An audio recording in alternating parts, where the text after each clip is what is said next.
ભારત સહિત વિશ્વભરના શેરબજારમાં આજે બ્લેક મન્ડે છે। ટ્રમ્પના ટેરિફ વોરથી શેરબજાર ફફડી ઉઠ્યું છે।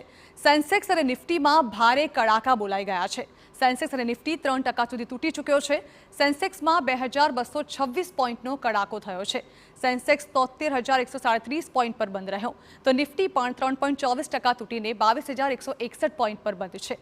રોકાણકારોના 16 લાખ કરોડ રૂપિયા ધોવાઈ ચૂક્યા છે। નિફ્ટીમાં લિસ્ટેડ 3,372 શેરોના ભાવ ઘટ્યા છે।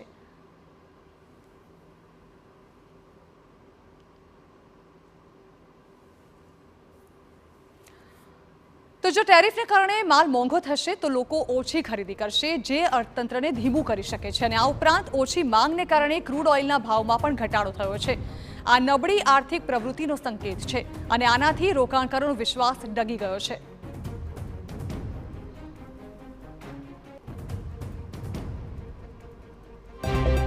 એક્ઝેક્ટલી જ્યારે જે પ્રમાણે માર્કેટના તજજ્ઞોએ જણાવ્યું ને જે પ્રમાણે જીગેનભાઈએ પણ તમને જણાવ્યું કે જ્યારે માર્કેટની પરિસ્થિતિ ખૂબ જ જ્યારે પેનિક અવસ્થામાં હોય ત્યારે જે ઇન્વેસ્ટર માટેનો ખરો સમય છે કે જ્યારે એ સમયે એ તકનો ફાયદો ઉઠાવીને એમાં રોકાણ કરવું જોઈએ।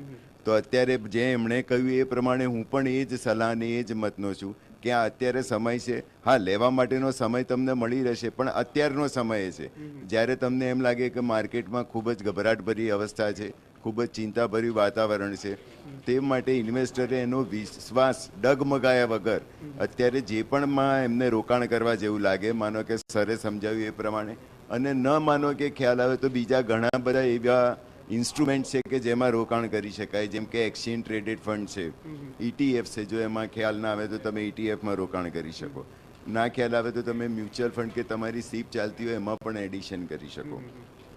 તો આ બધી વસ્તુઓ કેવી છે કે જેમાં તમારે વિશ્વાસ ડગમગાયા વગર અત્યારે રોકાણ કરવાનું। લોંગ ટર્મ પર્સપેક્ટિવથી શું કંઈ કરવું જોઈએ જે રોકાણકાર પ્યોર ઇન્વેસ્ટર છે? હા, પ્યોર ઇન્વેસ્ટરે એનો વિશ્વાસ ગુમાયા વગર, માનો કે સીપ કે તમે કંઈ પણ કરતા હો તો એમાં કોઈ પણ વિશ્વાસ ગુમાયા વગર તમારે એને ચાલુ રાખવાનું છે।